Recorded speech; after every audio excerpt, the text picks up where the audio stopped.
Howdy, and welcome to the Junction Cast, the podcast where we discuss anything and everything. I'm David Francis. Rob White is with me as usual. Yep, back again. And we are back after a wonderfully disappointing week of Aggie football yet again. We had a great week one. I mean, what a just great week one that was. The terrible loss at UCLA. And then we come home, and what a better way. We're just going to jump right into this on this episode. What a great way, right? Your team goes on the road, opens the season against a team that's probably pretty good, in an atmosphere that at the beginning of the game didn't look great, but as the game went on, looked like it was getting pretty good. And they give up the second largest lead in college football history. Yep. And then come home and win by 10. 10, even though it probably should have only been like 3. Let's be honest with ourselves. Win by 10 against a team you were favored by, 40 or something? Like, what was I don't remember what the line was. I think it was like 47 and a half. It was stupid. It was stupid high. And we win by 10. But, oh no, lest we forget our hero and savior, Kevin Sumlin, tried to get us to win by 14. He tried in all of his power to do that when, 10 minutes prior, it was looking like we were even going to win the football game. Yeah, okay. Yeah, I understand. You're trying to pad score. You're trying to make things look good, but let's face it, the whole country knows that we did not do very well in this football game. And it was blatantly apparent. Oh yeah, and making it a 14-point game was not going to make it any better. It wasn't going to do a dang thing. It wasn't going to do a thing. Nobody was going to care. So explain to me this. You're sitting here. You have the lead with less than 40 seconds. Oh my God. And the other team has no timeouts. A normal coach would take a knee and call it good. Was laughing so hard. I got great seats for this game. I was 8th row, 50. I was sitting on the 50-yard line, second deck. These are prime seats. Great seats. Just great seats at Kyle Field. I'm around just a great group of students until halftime, and then everyone left, and everybody who was still at Kyle Field was sitting down all the time. New Army. It was gross. We can talk about that as well. Oh, sure. In a few minutes. Atmosphere. Yeah, we can definitely talk about that. But I was I was so excited for this game. I had friends coming into town. My parents were there. I got to spend the day with them, which was really cool. But I was really excited for this game because I had great tickets. And I'm sitting there, and I'm just laughing. Like, at the beginning of the fourth quarter, I think I just stopped caring. No, it wasn't. That's not even true. It was at the end of the first half, or at the end of the first quarter, I stopped caring. And I knew that it was going to be this bad, and I have some things I wrote down while I was at the game that I'll get to in a few minutes. But, at that point, I just stopped enjoying the game and started analyzing the game. Because I was like, well, at least I can have fun. Because I enjoy that, picking apart what our offense and defense are doing. Exactly. And so I was like, well, I'll have fun some way. But I mean, geez. I mean, we're up. First of all, the game gets tied, and then we come back, we score that touchdown, and we get the ball back. And all we have to do, I'm telling everyone around me, just in case nobody who's a senior sitting near me at A&M knows, they've been to football for 4 years, they know. But I'm reminding everyone, we only need one first down, and then we just knee the ball.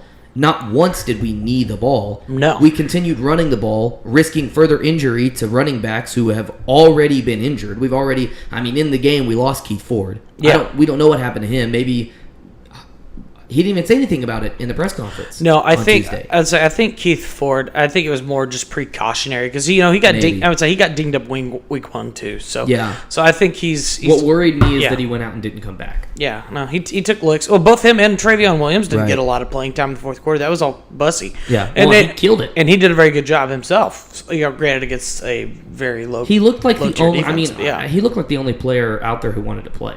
Yeah, he was fighting for it. I think part of the thing was, not sure if you remember back in the spring camp, there was a thing going around that apparently Bussy wanted to transfer. Oh, I don't doubt it. You're behind two fantastic backs in a program where, first of all, it doesn't even seem like you're going to run the ball a lot, anyways.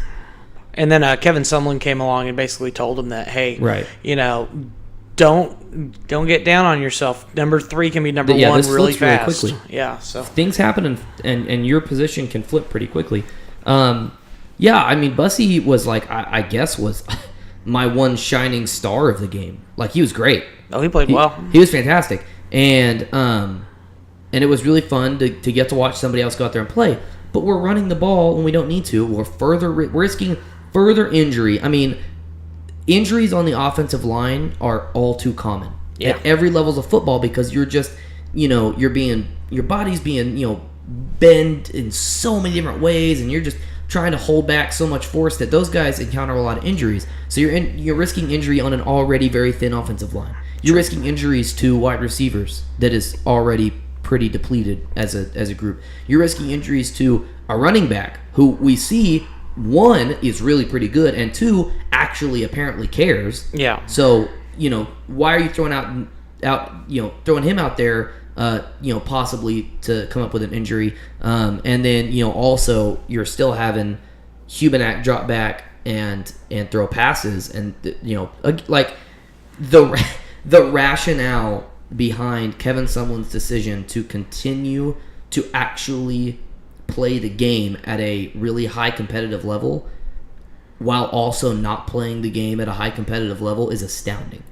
Yeah, no, I mean, a lot of the coaching decisions in this game were obviously very, apparently bad. Very questionable. Yeah, very questionable. So, for me, I think going forward from this game, and one of the things that I think Kevin Sumlin is definitely going to need to talk about. I mean, he already mentioned now for this next game, we're going to have both quarterbacks playing again, which just screams 2015. I hate it every time he said it. Every time he says it, I hate it. He says, well, we're going to have to play both quarterbacks. It's like, one, no, you don't. No. There is no one. Just for a moment, let us imagine, if there was someone holding a gun to someone's head to say play both quarterbacks, Kevin Sumlin would be holding the gun. Yeah. Is he holding the gun to his own head, saying, Kevin, do it. Play both quarterbacks. Do it. Or I'll kill you. It's like you make the decisions.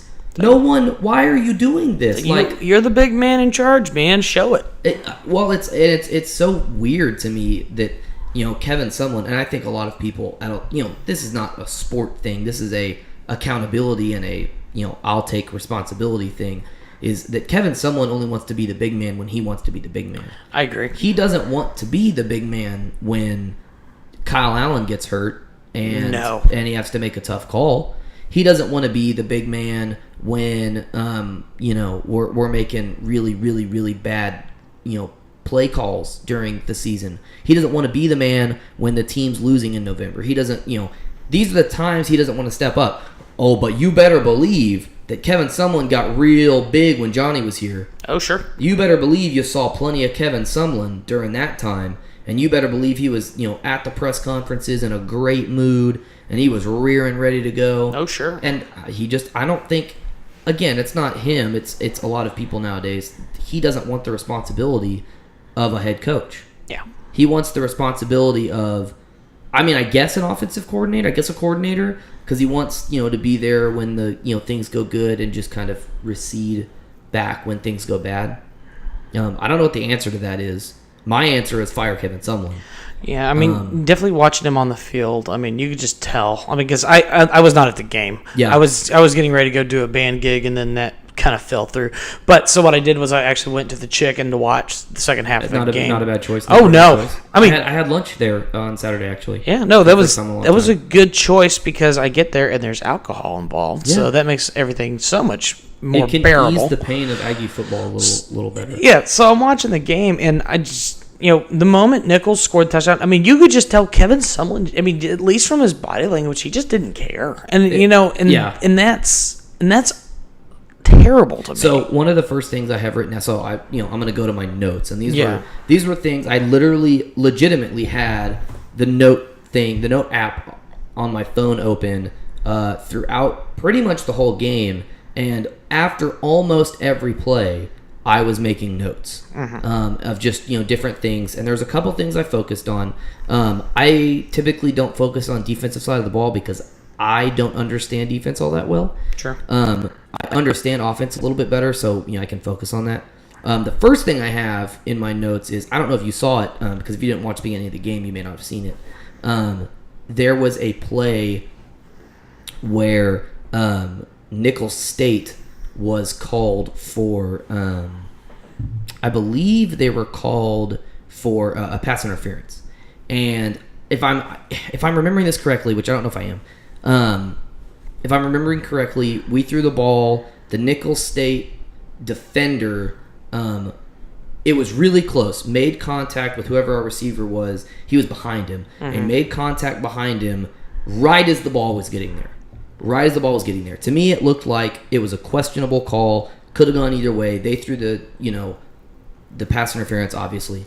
What I did not like was then they penalized the Nicholls State head coach for unsportsmanlike conduct. Yeah, I heard that on the radio whenever I was driving, but I did not see it. And as soon as that happened, I said, "All right." I said, "Good on you." And I saw him. I mean, the dude is riled up. They throw the flag on him, and he is livid. He is so mad. And I mean, at that point, he didn't know. At the end of the game, dude had every right to be like. They were competitive in that game. Yeah. That dude was fighting for a chance to beat the A&M football team.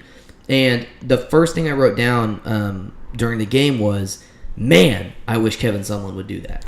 Yeah, and that's something that I've always looked for in a coach. I like the intensity. Yeah, I need the care. Yeah. I actually care what happens in this football game out of my head coach. It's like you want to see him fight for it. Yeah. Yeah, I mean, that's key. I want Kevin Sumlin as the leader. I mean, like, you can talk about players being leaders all you want. That's fine. Kevin Sumlin is the leader of this football team, and if he's not, he doesn't need to be the head coach. Now, I think there's a lot of people that say, oh, well, quarterbacks need to be the leader of the team. It's easier for a quarterback to be the leader of the team. When Johnny was here, off the field, terrible leader. On the field, great leader. Yeah. You want your quarterback to be the leader of your team. Sometimes that just doesn't happen. The head coach is non-negotiable the leader of the team. Yes. Period. They need to care what happens. And a lot of the times, it just doesn't seem like Kevin Sumlin really cares. I mean, like, there's a lot of times where I was like, man, I really wish that he would... Like, there have been times where I literally thought that it would have been okay for Kevin Sumlin to run to the middle of the field and, like, just sit down on the 50-yard line in protest. Like, they're, like, crap, like the horse collar against Auburn. Oh, yeah. Like, the offside against LSU. Like, there are garbage calls. Absolute garbage where calls. Kevin Sumlin should just explode. And that was the first thing I wrote down. The other things I wrote down were me focusing on the offense. So, okay. I noticed in this game, in the beginning of the UCLA game, thought that Mazzone actually called a pretty good game. I take it back immediately because the end of the game was horrific. It was absolutely terrible. So any credit that Mazzone got at the beginning of the UCLA game is gone because he literally just threw that plan that was working out the window and decided to... I have no idea. I have literally no idea what he was doing. So I was looking at our running game and whatnot, and to me, one, I don't understand why we don't ever run the ball under center. It makes no sense to me. I don't know why we run the ball out of shotgun or out of the pistol, just because why be further away from the ball? That makes no sense to me. In my mind, if you're going to run the ball, I understand that we're A&M and this is our offense and that's all fine and dandy. If you're going to run the ball, line up under center, you get the ball to the quarterback faster, which gets the ball to the running back faster, which means your offensive line is not having to work as hard. Yep. That's just rationale in my mind. I've never played football competitively at any level. I'm an idiot. I could be totally wrong. That's just my idea. So I was looking at when we were running the ball. In the first half, we had 6 plays where we either ran the ball without a tight end or threw the ball with a tight end. Now, I don't know if this is completely correct. I would be willing to bet that this is plus or minus 1 correct. Like, I would be willing to give myself a plus or minus 1, cushion of error. But other than that, I think I'm pretty correct. And I think I also included run plays where we had 2 running backs in. Now, that didn't happen very much, even though that seems to be a play that works pretty well. Oh, yeah. In the first half, we ran 6 of these plays. The first one was a pass with a tight end in. It was the first pass to Tanner Shorp. It was incomplete. The second one was a run without a tight end in. and Trevion Williams scored a touchdown. I'm going to go ahead and give that to Trevion Williams. Yeah. And not to coaching, because I don't give coaching the benefit of the doubt at this point. The next 2 plays were bad runs. The play after that was a 7-yard run by Keith Ford. And then the play after that was a pretty good run, as I remember, but got negated by a holding call. 6 plays in the first half. And all I could do was sit there and say to myself, we're just telling them what we're doing. Like, 6 plays in the first half. I don't remember how many plays we ran, probably somewhere around 30 or 40, or even more than that in the first half. When you're only switching up your formations, your plan every once in a while like that, it gets very easy to understand what your offensive game plan is. Oh yeah. We tried out Tanner Short at tight end, and the Nickel State defense goes, "Oh, they're gonna run the ball." There's a 90% chance we're gonna run the ball, and then if we don't, we may throw it, but we only threw it to Tanner Short 2 times, and he caught one of them, and the other one was not really a great pass to be caught anyways. Yeah, and when you see no Tanner Short, no tight end, you go, "Oh, okay, they're gonna pass the ball probably." Yeah, no, it's pretty obvious that we're telegraphing our plays, and Yeah, fortunately, and that's exactly what it is. and that's bad from a coaching staff. I mean, you need to keep yourself unpredictable, and that was one of the things I thought was really interesting about Nickel's offense is that they executed plays that we've struggled with. Yeah, I mean, plays that our defense has a tough time defending, and that we have a hard time executing. Like an FCS team can execute these plays against an FBS defense, which is just a horrifying reality. Yeah. That, again, these are not... Nickel State is not a good team. No, they're not at all. The only reason we won that game is because we out-talent them. And we only won by 10. So I don't really know what to make of that. Because that terrifies me. Because we're going to go to SEC play, and, man, I have no faith that we win an SEC game at this point. This is bad. The one thing I'll say about defense that I noticed is that the defensive backs over the middle are awful. Yeah. We cannot stop passes over the middle. Just for whatever reason, it seems like. And it really seems like our defensive backs have struggled. Again, I will put this more on Chavis than I will on any of those athletes, just because a lot of them are young, a lot of them are not very experienced. But the scheme isn't good. Yeah, it just hasn't been. Yeah, I find a lot of trouble with with all the things that I can find trouble with. I can point back to coaching to say this is where it should have been fixed, was coaching. And I'm not in charge. If I was, I would probably be fired because I'd probably act too quickly. But Kevin Sumlin wouldn't have a job. The only person I'm keeping on staff at this point is Jim Turner. And I sincerely hope that whoever we do end up bringing on, seeing as at this point, Kevin Sumlin's gone at this point. If nothing changes, he's gone, and probably before the end of the season. I sincerely hope whatever coach comes in keeps Jim Turner, because he is a treasure. Has worked very, very well here at A&M. In both tenures. I mean, has just been great. And we're only in the second year of his second stint here. But from everything we've seen, he's been phenomenal, and he's done his job a lot better than I would say the other coaches have done their jobs. Yeah. I mentioned, that we win this game probably only because of talent. I was talking to someone, I don't remember who it was, the other day. I think that there are only 2 games in Kevin Sumlin's tenure as coach where I can point and say we won that game and we were outmatched in talent.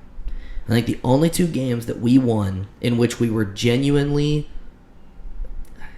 not the worst team, but outmatched in talent, and it's probably close, is 2012 Alabama. No doubt.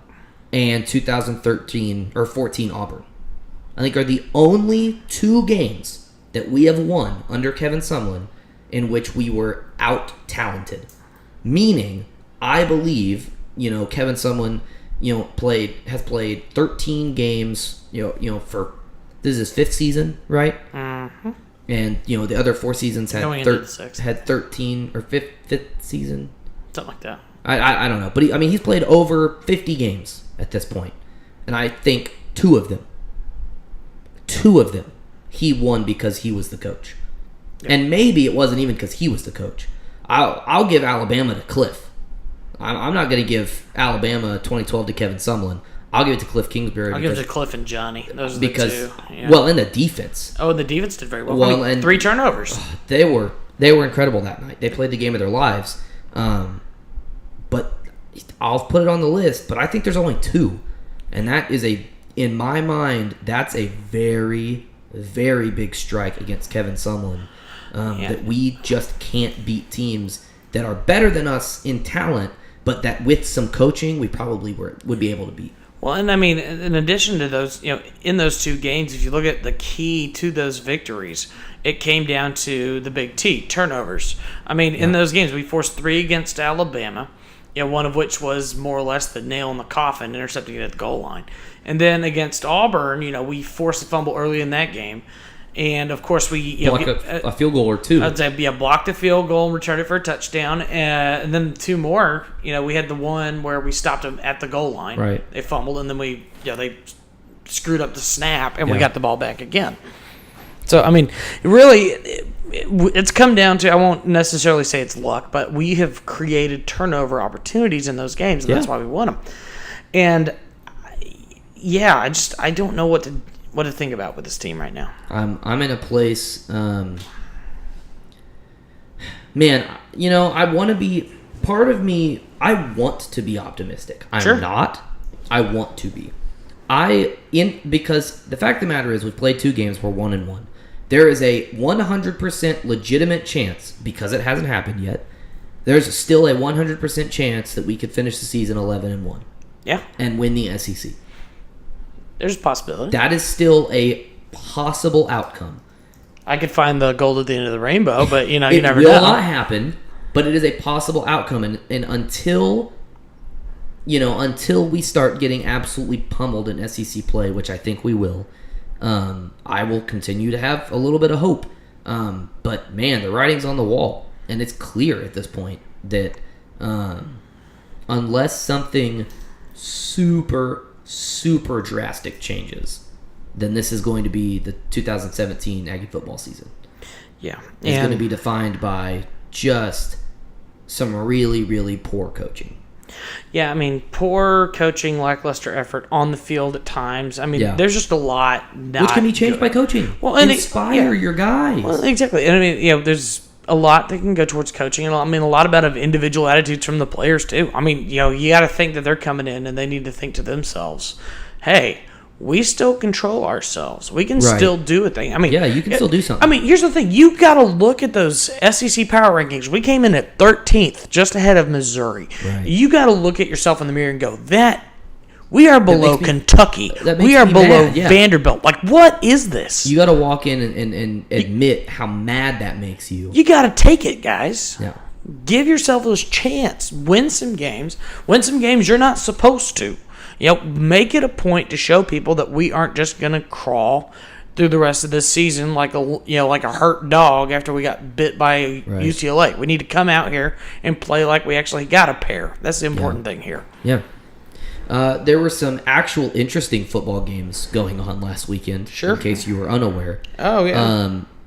As we predicted, Oklahoma Man. rolled. It wasn't close. No, yeah. No, they won by 15 points. Yeah. So, big win. Rolled at Ohio State. Clemson looked like they were having some trouble. Ended up getting the win at Auburn. Yeah. USC, I did not expect this, beat the garbage out of Stanford. Oh, yeah. It was 42-24. I think that was a game we picked Stanford in. So. Yeah, they walked. And so Horn's looking a little shaky this week. Yeah. The 2 games that made me, I'll say the 2 games that made me most nervous about our picks was Clemson Auburn, sure, which we ended up being right, and then Notre Dame Georgia, which we ended up being right, but by 1 point, and boy, oh boy, did we not look right for a long time. No. And before that game, I was watching College Game Day, and they reminded me that Jacob Eason had gotten hurt. Mm-hmm. And I said, Oh, I should have picked Notre Dame. But I will say that was a very interesting atmosphere. Not sure if you noticed, but there were like 40,000 Georgia fans. The Georgia fans showed up. I'm hoping we better pull it off in 2025 when we go. Man, yeah, they I want that place showed up maroon. big. Yeah, our big failure. Our big failure pick of the day was TCU Arkansas. Yeah, no. Yeah, I think we picked Arkansas big, and TCU won 28-7. Now, I will say, looking ahead at our picks this next week, don't be shocked if SMU gives TCU a little bit more than they want. Yeah. I do not in the slightest expect that whatsoever. There's a chance. There's always a chance. I did not expect it in the absolute slightest. So, I mean, I would say that we were pretty good on our picks last week. Yeah, for the most part. So let's just go ahead and doom ourselves this week. Sure. With some picks. We'll do it early on here in this episode. Scrolling down here, the first ranked game of the day is I think this probably isn't the first one. It's the first big SEC feature game. Yeah. On CBS at 2:30. Number 23 Tennessee going down playing number 24 Florida. Yeah, I think the Gators have a lot to play for, especially with the hurricane and everything. Yep. And granted, I'm sure Gainesville didn't get nailed as bad. I mean, because this thing made landfall by then. But you got a lot of family that's probably all over the state that was having problems. So no, I like Florida in that game. Yeah, they lost their first game, had their second one canceled. Tennessee's got a couple wins, but I expect Florida to come out and do something. Very, very, very much like Florida. Yeah, I like Florida too. I don't think Tennessee's played a defense. Florida's defense is crazy. They have a great defense. Again, their offense is terrible. They have a great defense, and they're getting some of these players back at this point. Mm-hmm. I don't know how many they're getting, but slowly they're gonna get those players back that were suspended against Michigan, and it's going to beef up that team on both sides. So I think Florida will be fine at home. Oh, yeah. You mentioned the TCU-SMU game. That is played at TCU. Yeah. Do you think SMU is going to pull the upset? I think they'll at least cover. I mean, 18-point spread. I think SMU will at least cover, if not potentially win that game. Wow. I don't think they'll cover. I think they'll cover. I don't think they'll cover. I'll stick on that one for now. I think TCU is pretty good. Yeah, I mean, I think TCU's pretty decent, but I do also think that they're not, outstanding. So yeah, no, I can agree with that. We'll see what they do. 6 p.m., we roll on down to Starkville, down old Mississippi, and LSU is traveling down to go play Mississippi State. Yeah. Number 12 LSU has looked very, very good. Yeah, Are they going to continue to look good? Yeah, I think they will. I mean, it's Mississippi State. It's Mississippi State without Dak Prescott. But they have Nick Fitzgerald. Don't count him out. He's a number 4 team in the nation killer. It's going to be LSU. Let's not kid ourselves. And you don't think it's going to be close? Well, I mean, it's a 7-point game, but I expect. I mean, the way the LSU's defense is built this year, there's no chance. Mm-hmm. I think Mississippi State. Yeah, it's at home. Yeah, you're dealing with cowbells, but it's going to be LSU. It's a home game in Starkville. Early on in the season. Those are the worst. Early on in the season, I think this game is going to be pretty close.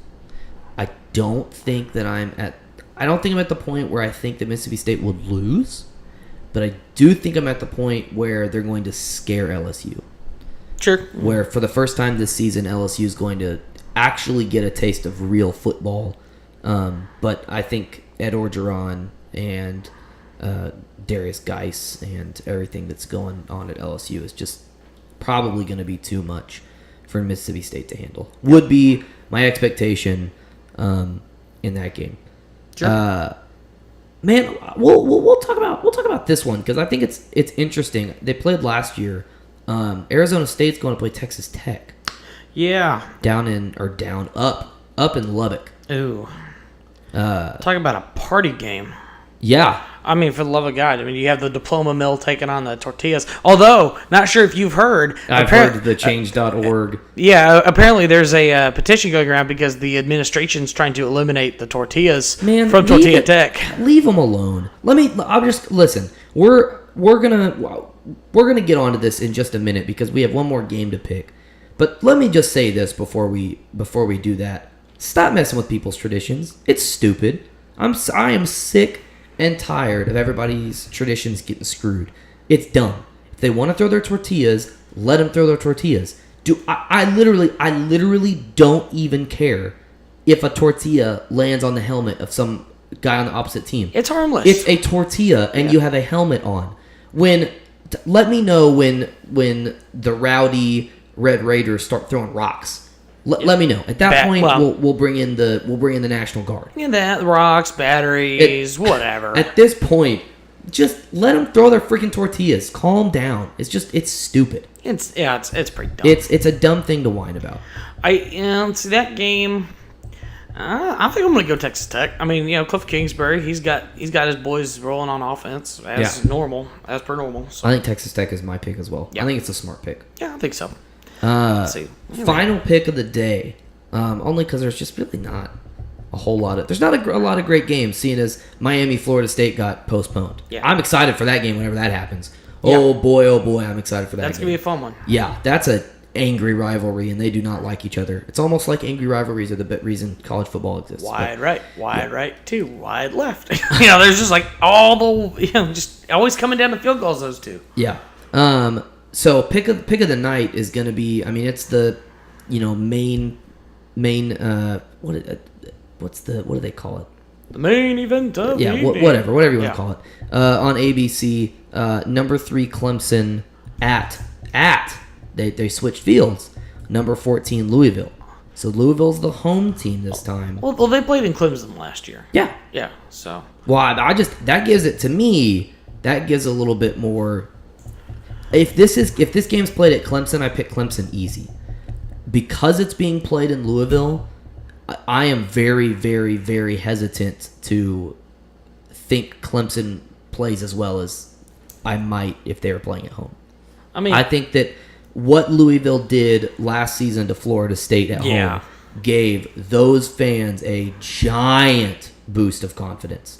Yeah, I think on that front, I think Louisville fans are definitely going to look to that example and use that as a fuel. But I think Clemson's also going to look at that and go, hey, remember what happened to Florida State last year? Yeah. Remember what almost happened to us at home against this team last year?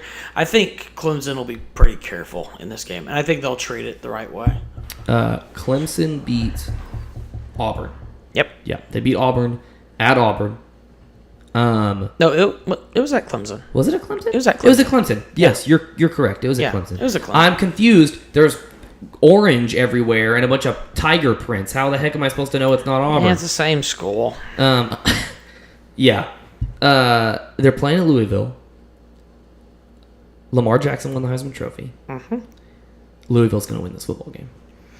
Yeah, I'm going to stick on Clemson, I think. I think, it's going to be a tough game, but there's at least a possibility. There was a point last week when I was watching. Louisville was playing. I don't remember who they were playing. They're playing somebody. North Carolina. North Carolina. That's where they're playing.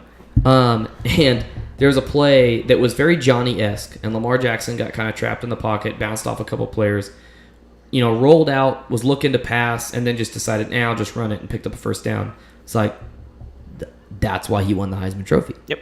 And I saw it again. It's still there. Lamar Jackson is still just as good as you remember him being.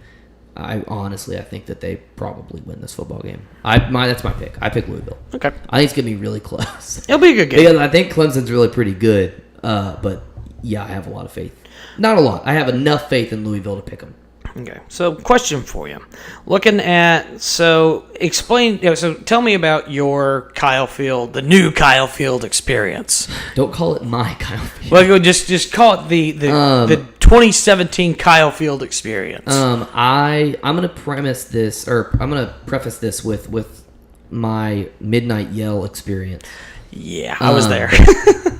I was standing at midnight yell. For any of you who are listening who may not know Aggie tradition, midnight yell is where we get together. They do it before away football games wherever they're playing, but typically it's at Kyle Field before a home football game Friday night at midnight, and we go and we do our yells, which are like chants, but men do them. And we go and we yell, and the yell leaders, which are the good versions of cheerleaders, they will lead the yells. I'll tell a couple stories. It's a fun time. It's like 20 minutes. It's a good time. You do it at midnight on Friday nights. It's what you do. It's where you go.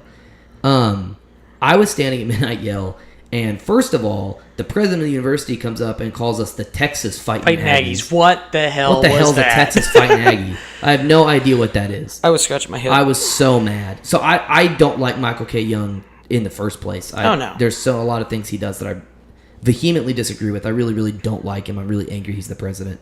I was really angry when he said that. And then, God, the poor sap, whoever that Yell leader was that was the one that drew the short straw that had to go tell all of Kyle Field that we were going to stop doing something that we'd done for since my dad was here in the 90s, in the late 80s, 90s. My dad was so angry when I told him about the first down thing. He was mad. I told him, I was like, Dad, you're going to be really mad about something. He was like, what? I was like, you know how whenever we get a first down, he says, yeah, they say that's fighting takes a first down. And everybody whoops. And I said, yeah, we're not going to do that anymore. He's like, what? It's like, yeah, you're going to yell first down. And not one time during that game did I yell first down. And I will never yell first down. Me either. Field. I will not do it. And I won't even whoop after it. It's aggravating. That has made me mad. Somebody put out a poll on Twitter of what your favorite Aggie, addition at Kyle Field was. All of them were terrible to me. I thought the DJ was stupid. They mic'd the band. Mike. They mic'd the band because apparently they do the recording this year, but I can hear them even less now than I could last year for whatever reason. I didn't even know they mic'd the band, though. Yeah, I can hear them even less now. The first down thing was horrendous and stupid. I would say that being able to do whatever yells whenever the heck we wanted was good, except that we started doing a yell and then messed up an offensive play. So I don't even... Literally all of it was terrible. See, for me, if you gave me the full reins. First off, the one thing I will say that I liked that they added, I like that the Aggie band plays little snippets in between downs. Yeah, I like that. It's a pretty common. I will say it's a common thing throughout the SEC. A lot of bands do it, and I think it's cool because you're using a lot of those marches, but you're playing a little snippet from it, and I think that's cool. I can get behind that, and as long as they have it like set on a schedule of how they're doing it, I'm cool with it. Additionally, I would say the other thing that if I could take advantage of is save the yells for key moments. Or timeouts. That's when you do. I have no problem with the mass yell practice during TV timeouts. I have no problem with that. Oh, that's cool. What I do have a problem with is when we don't do it quick enough and then we start yelling and a ball gets snapped over Kellen Mond's head. Yeah, I agree. I have a great issue with that. And what was with the let's sing the war hymn at the end of the first quarter? Yeah, it's a new thing. The heck was that? I was not down for that whatsoever. I love the war hymn as much as the next guy, but I mean it lessens the effect when you don't do it until the fourth quarter. There's a point where I don't want to sing it anymore, and I've done it at baseball games plenty of times. Oh sure, that's super regional, man. You sing it.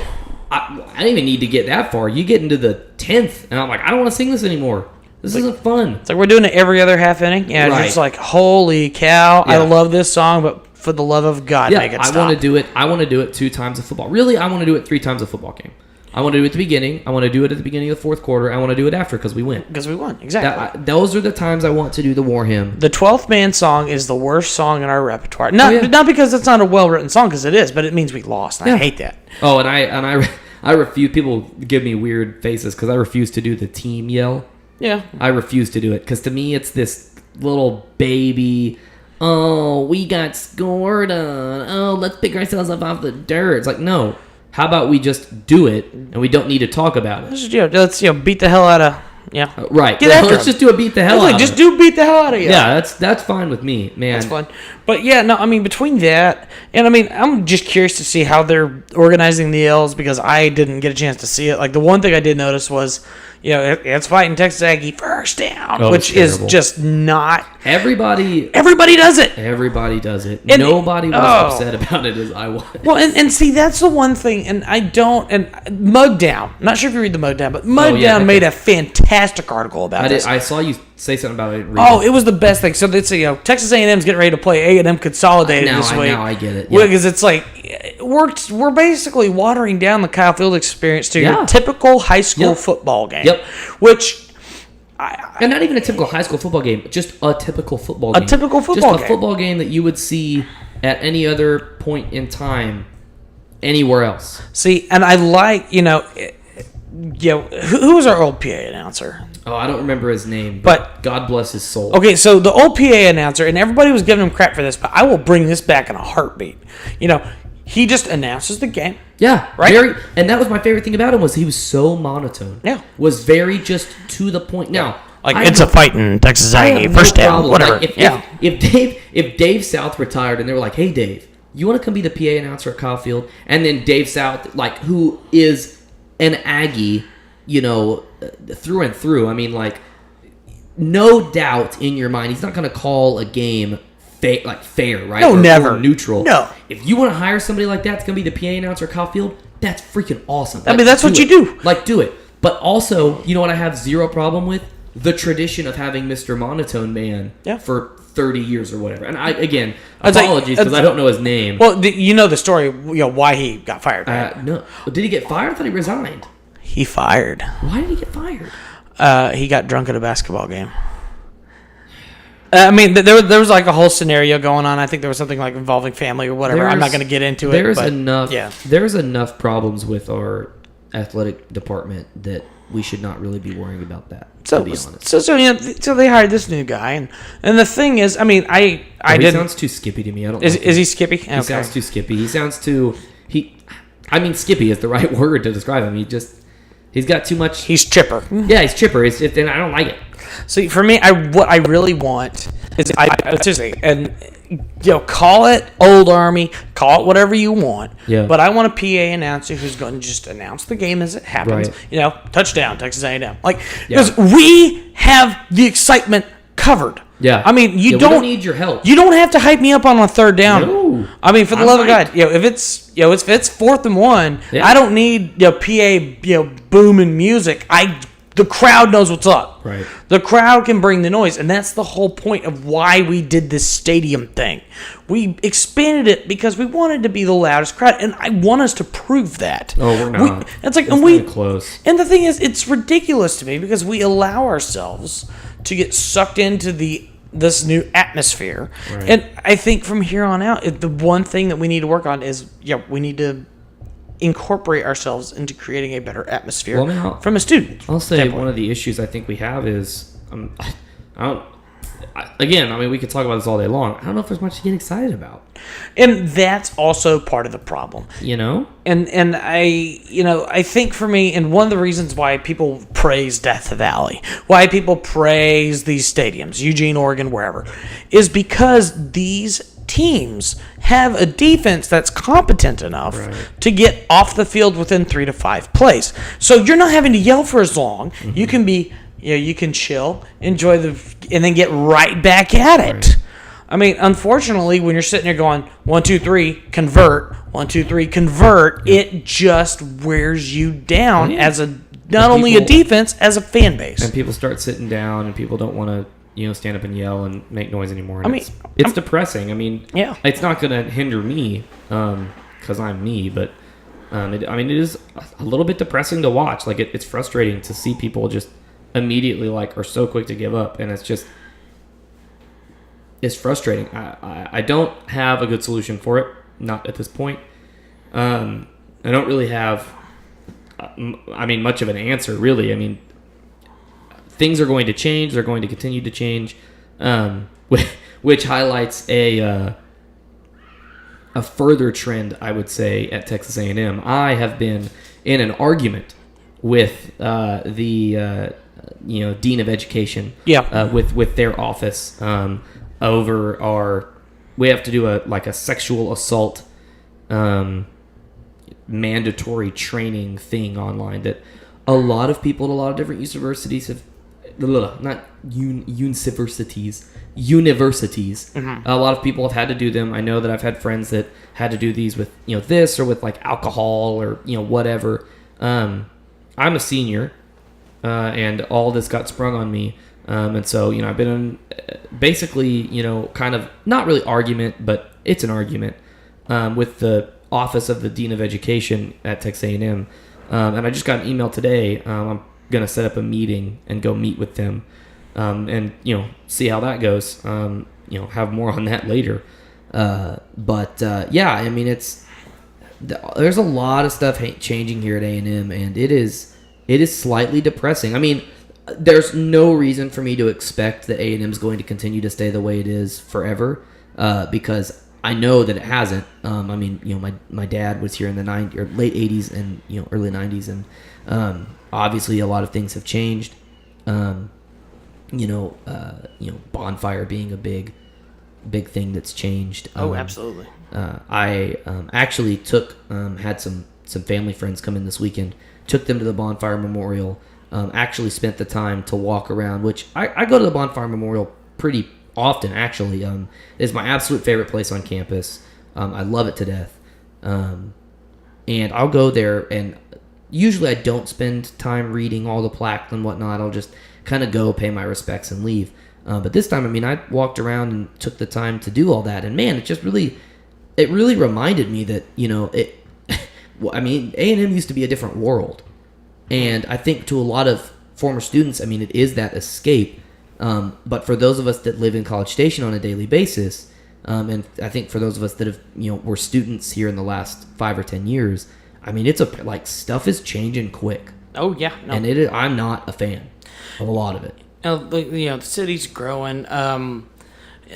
My biggest issue with A&M has been the fact that we are looking at potentially capping enrollment, and I think the biggest issue on that front is because the school is just getting bigger. Oh, it's getting bigger, crazy big and bigger. And I've got no problem. I like Aggies. I like that there are people that are being shaped here, and I like that I get to meet cool people and people that eventually probably a lot of people are going to change the world, and they're going to come from here, and that's cool to me. So when I first applied to Texas A&M University, I was an out-of-stater from New Mexico, and it was not easy trying to get in here. Right. Because the standards are so much higher when you're out of state and you're not, of a, shall we say, a colorful influence, right? Being from out of state, it's very difficult trying to get in here. Which, I mean, I understand you're trying to expand on your diversity. I get that, but I think the one thing that they told us was, in my letter,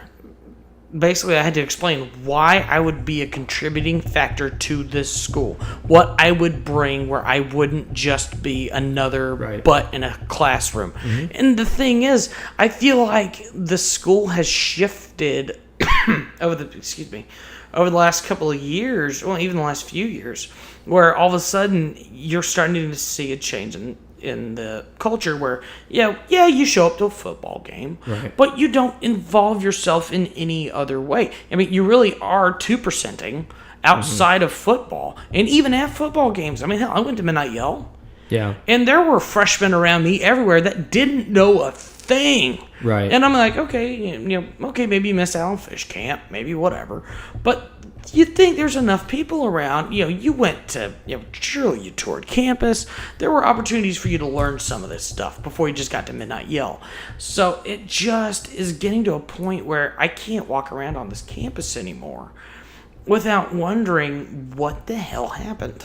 It's a little bit depressing, just to kind of and I've said this since I started at A&M. I spent a year in Galveston, doing that my freshman year down there, because I didn't get into main campus because my grades were not good in high school. I didn't try in high school because high school was stupid, and I will still hold that high school is stupid. And that it really has no bearing on your life. If you really want to do something, which I did, I'd wanted to be an Aggie for all my life, and I really wanted to be here, and so I came here. I mean, that was the fact of the matter for me was, it was my choice to be here, and I was going to do what I needed to do to get here, and so I did. I went to Galveston for a year. I got good grades, and I changed my major, and I've been up here for, this is my third year, my last, senior year. I'm getting my ring next week, it's kind of depressing that since I've been at Galveston, I would say one of the biggest trends that I can honestly, truthfully, I've seen is that I would say a giant majority of people cheat.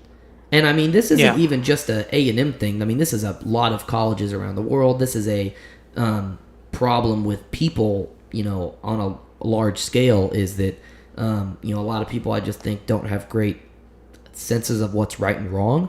They are like, well, I can just bend the rules, and nobody, because I'm not hurting anybody, it's okay. When the fact of the matter is, no, it's not. Man, I mean, it's like, I can't even imagine back in the 80s or 90s this many people cheating, because it's just, in my mind, there's no way that's how it worked. Because I have old ag friends that were here in the 80s, and I mean, like I have a guy that I did tailgate with, who was accused of cheating, and I mean, he did everything in his power. I mean, obviously he didn't cheat, and he was, no, it's like, you can give me another test. He said, I'll do just as bad on the retest as I did on the normal test. Like, I didn't cheat.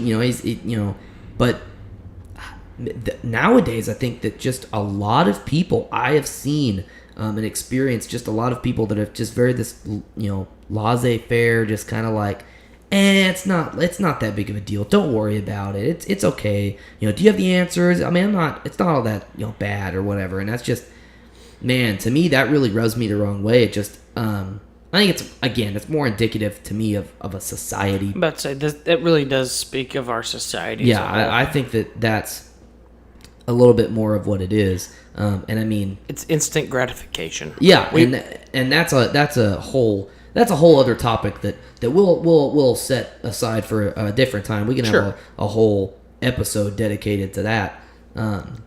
But yeah, I mean, it's different, and a lot of these things that,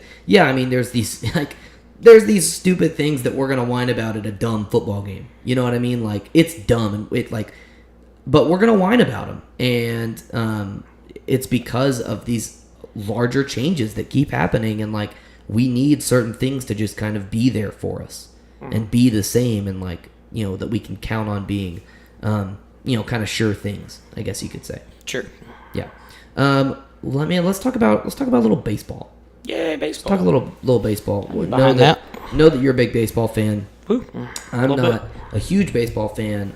Obviously, I grew up in Houston, so if I wanted to be a big baseball fan, I had to cry a lot. So eventually, I stopped really paying attention to baseball. I've told myself, if the Astros go to the World Series, I will pay for a World Series ticket. I will be there, because in a heartbeat. When they went in 2005, I was 9, so I did not go. And that's something I kind of want to experience, of just like, that's really the only Houston team I feel any kind of connection to whatsoever. And so I've been really excited about what they've been doing this season. I've watched a couple games. I went to a game over the summer. It's been pretty cool.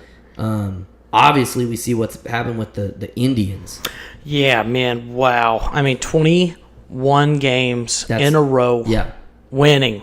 Are you kidding me? That's incredible. You just throw it back a couple months, and then you go to the Dodgers' crazy stretch. Oh, yeah. I mean, they were, 40-4? Oh, yeah, but they were very good there for a while. I mean, and that's just it. Teams go through streaks. That's just the way baseball works. Oh, yeah. But we have seen some serious streaking this year. No double entendres. But no, seriously, the Astros have been consistently very good. The Indians have been outstanding here late. I mean, they're going on an absolute run. The Dodgers, outside of having a really tough stretch lately, I mean, you look at that, NL West division. Not sure if you've been paying much attention there, but the Dodgers are, by far and away, they're 10 games ahead of the next closest team. But if you look at the wild card, it starts to get really interesting. Oh man, the Diamondbacks are 3 games clear, and the next closest is Colorado. Mm-hmm. So literally, the NL West is going to dominate those playoffs. Right. And the top 3 teams in the NL West are better than the rest of the league. Which is nuts. Of the National League, the top 3 from that division are awesome. It throws me back to the Stanley Cup playoffs this past year, when it was the Metropolitan was just stacked, and it was just, you had the 3 top seeds in the 3 top seeds in the East, and maybe 3 of the top 5 in the NHL. Yeah. Were all in the Metropolitan, which means, they're all playing each other within the first 2 rounds. Oh, sure. Which was crazy. Ended up good for the Penguins. But yeah. but it was. I mean, that's and I don't. The MLB is a little bit different with how the seeding goes for playoffs and stuff. Yeah. As a fan of a just general kind of sport, that's great. I love when that happens because then you're getting to watch a lot of great, whether it's baseball, hockey, football, you're getting to watch a lot of great competition early, So you get to watch, because normally, I mean, in playoffs, you have a round, and maybe even the second round aren't that great, competition-wise sometimes. But man, you get these good teams pitted up against each other. First round starts to be really good. And then, look, you have really good team against really good team in the second round. And then, by that time, you're already into a, conference or a, whatever, final. Yeah. And those are typically always good. And then you're into a championship series. So, as a fan of a specific team, it's aggravating. Because you're like, man, we've done... Because, last year this year with the Penguins, we had done so well. We're the second team in the East, and we have to play the third best team in the East. And if we win, we have to play the best team in the league. Yep. It was frustrating. And, again, obviously it played out well. As a fan of a team, that's frustrating. But I would say overall, I have to say it's good for sports. Oh, absolutely. A smaller playoff structure like that works, especially when you look at like MLB. I look at like the playoff structure that always aggravates me is the NBA. Yeah. Because you are literally taking half of the teams from each conference, and they make the playoffs. The NHL's exactly the same. I know, but it's just like, for me, that's one of the reasons why I love baseball. Yeah. Because you have 3 divisions and a wild card berth. Right. And those 3 division leaders guaranteed in the playoff. Then you have the wild card berth, which is the top 2 teams, and they do a 1-game playoff. Right. And then they get thrown into the fire to go take on the top team. Right. That is so cool to me. You have this huge body of work that you have to build in order to make it look good. I mean, what's funny about baseball is you look at the baseball season, you win a game, you lose a game, okay, that's all fine and dandy. You win a game, you lose a game in the NFL or in college football. It's a big deal. I mean, that's why. More so in college football. I mean, it's a big deal when you lose a game in football because it reflects so much on your body of work. You lose 50. Every team in the MLB loses 50 games. That's up to this point, yeah. That's one of the things that I've I heard said about baseball is the MLB every team's gonna win 50 games, every team's gonna lose 50 games. It's the other the other 62 that matter. So it's what you choose to do. Now, obviously, some teams don't actually lose 50 games because some teams win 100 games. That is rare. It's very rare. So in the MLB, you really do have to paint a picture of your body of work, and I mean you got to work hard to do that. Now, I'll say in the MLB, typically those leaders are pretty darn far ahead, or at least they have been in recent years. Well, yeah, and what's happened lately with these leagues is you just have teams that have made it a point to really make themselves stand out. And you look at one of my favorite stories lately has been the Houston Astros because it's a great story. I mean, the Astros started building this team several years ago. I mean, we said finally the administration started thinking past tomorrow and being like, man, we could be pretty good in a couple years if we just start building.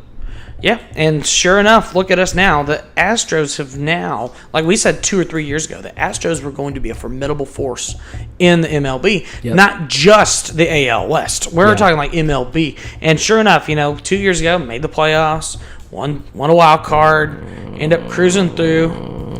I know. They had a shot at it, but they were at least there.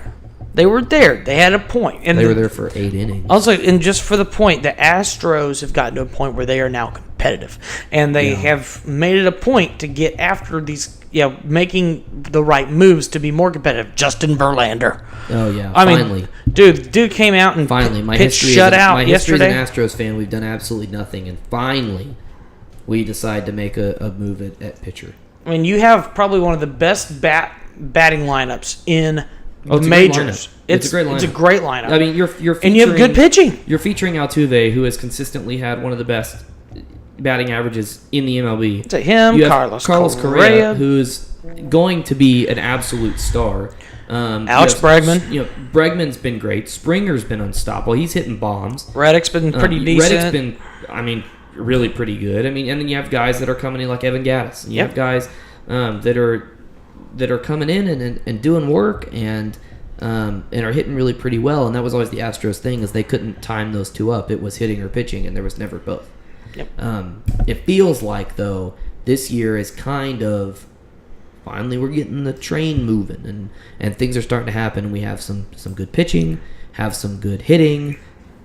Playoffs are a different beast. We'll see what happens. I will say, last thing I have for you on baseball was a question. Do you think, because I think that this is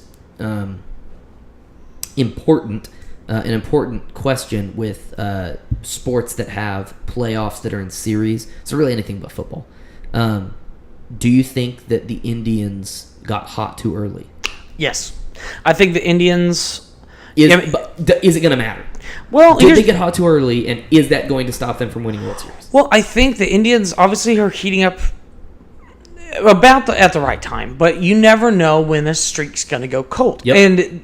And for the love of God, you saw that with A&M baseball back in the College World Series. Oh. For the love of God, we came into... Well, and I'm not even taking this from a negative standpoint. A&M, throughout the playoffs, was on a streak. And they did exactly what they had to do. Granted, it wasn't to get the greatest competition, but... and we got super lucky with the draw with Davidson beating North Carolina. That was... And the best part is I've got friends who are Longhorn baseball fans, and the Longhorn fans are like, man, Aggies, you got lucky. I'm like, not really, because if we win our regional and everything normal would have held true, we would have gone to Chapel Hill and lost in the Super and there. Gotten absolutely murdered in the process. Oh, absolutely. Wouldn't have even been close. No, we lucked out because Davidson just had a team's number. That's how baseball works. Well, and, I would say not luck, but, we had enough on our side to get out of Houston. Absolutely, we did. Houston wasn't a bad baseball team, but it was the same kind of thing. We got a hold of them, and we got onto their bad side, and then we're able to. We've been doing that against Houston for years. There have been many years where we have been on top of them. I hate Houston. That's they're a good program for baseball, but they just don't have it against A&M. Man, Houston Athletics are just. Yeah, no. Not a fan. No, Cougs. Not a fan. I'm not a fan. Andre Ward and just the whole...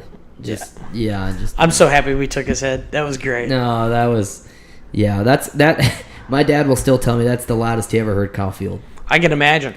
Was ripping Andre's helmet off and raising it to Kyle Field as, the big trophy of domination that day. Yeah. So, looking at baseball, I think the Indians, they went streaking. I think they might cool off by the time we hit the playoffs, and that's always dangerous. Yeah.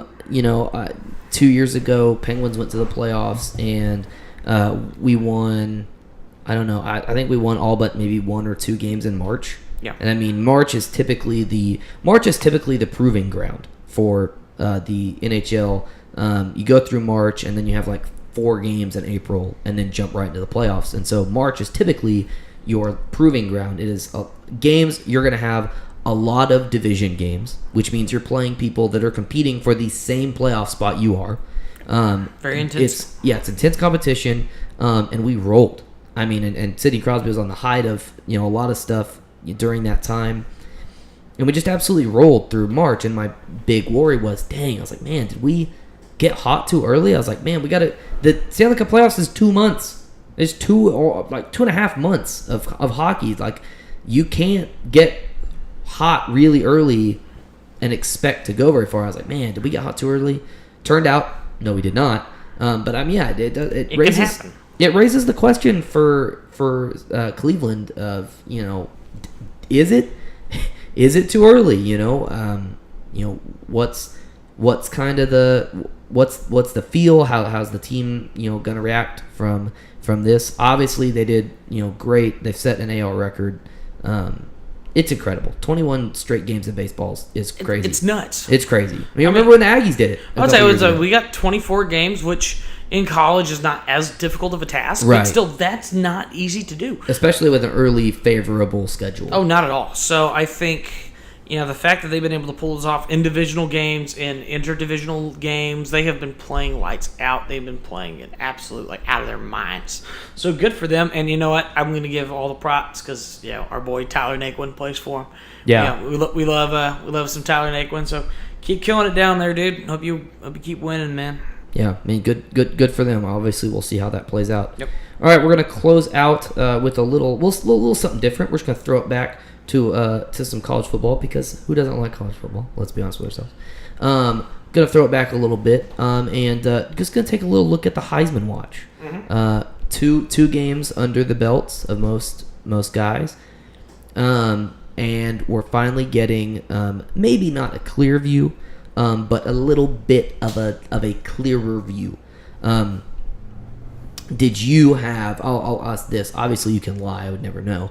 Did you have a preseason Heisman prediction? Not a pick, because I mean maybe you did have a pick. If you have a pick, awesome. I refuse to have a preseason Heisman pick because all preseason Heisman picks don't win the Heisman.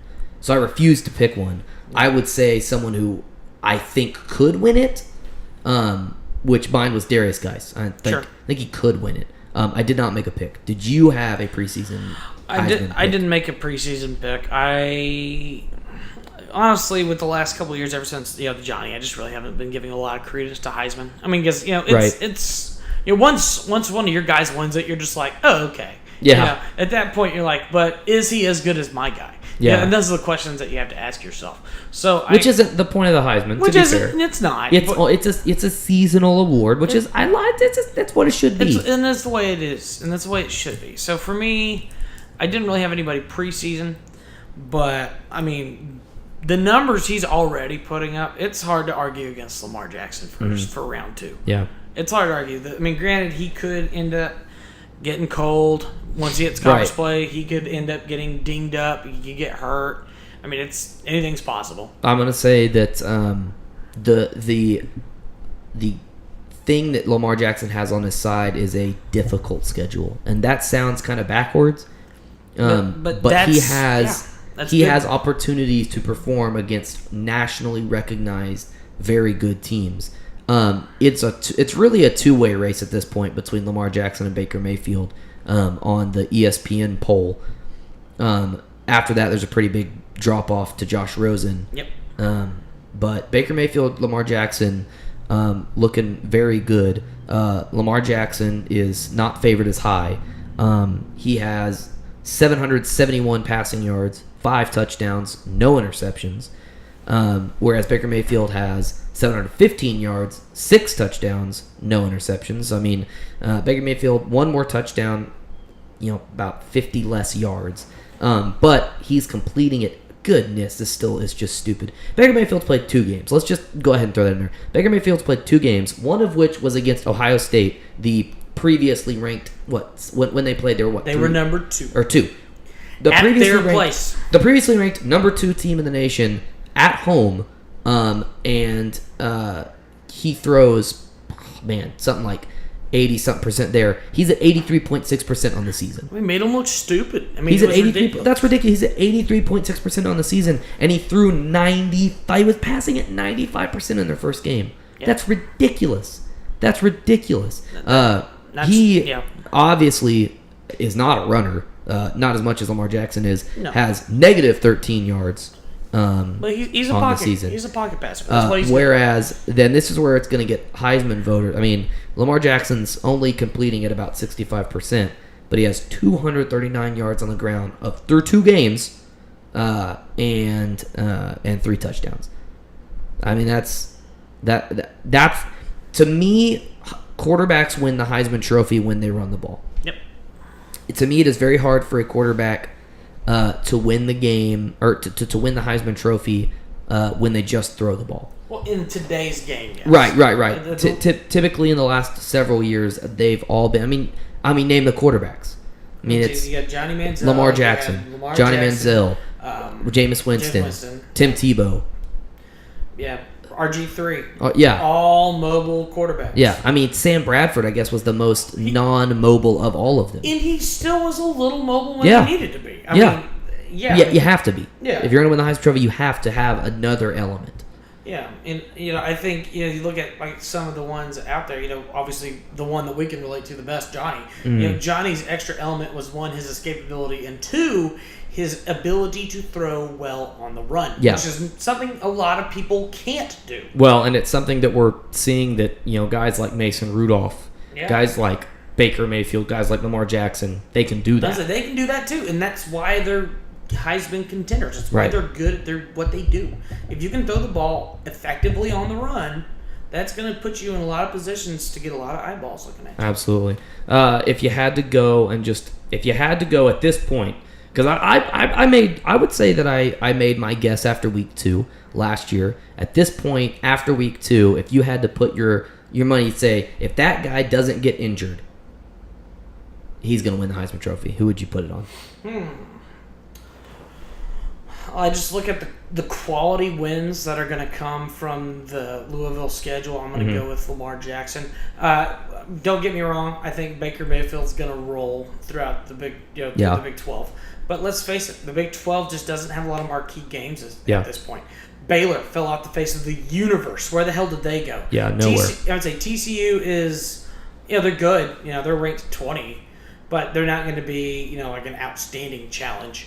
Oklahoma State's really going to be their best bet. Yeah. And that's at the end of the year. Oh, yeah, that's going to be a big. And you're going to need to show your Heisman moment sometime before that. Well, that game's going to get played twice, by the way, so. Oh, yeah. You forget the Big 12 championship happens. That's definitely going to be the Big 12 championship. So that game's going to get played twice. We're going to get to, which in the dumbest, dumb thing of the dumb year, Oklahoma State, Bedlam's going to happen twice. And probably, would it be back-to-back weeks? Or a week in between. Or is it the week in between? Maybe a week in between. Doesn't matter. It's going to be awesome. I'd say, you're going to get Bedlam twice, assuming that TCU doesn't go on a run, assuming that whoever, assuming Texas doesn't come out of nowhere. They won't. I'm assuming it will be Bedlam twice. I'm assuming Baker Mayfield's going to run away with it. I would assume at this point, if he stays healthy, he probably wins the Heisman. Man, that'd be fun though. It would be going up to Arlington to watch. Would be absolutely a blast. Oh, that'd be a lot of fun. Watch. To see Bedlam get played twice. Well, thank you guys for listening. We hope you turn in to the next episode. That's all we got for you this week. Be sure to be up early this weekend, Eggs. It's going to be an early 11 a.m. game. That's going to be a fun one. Back-to-back weeks. We'll see if I even show up. But that's all we got for you. Thanks, and gig 'em. Gig 'em.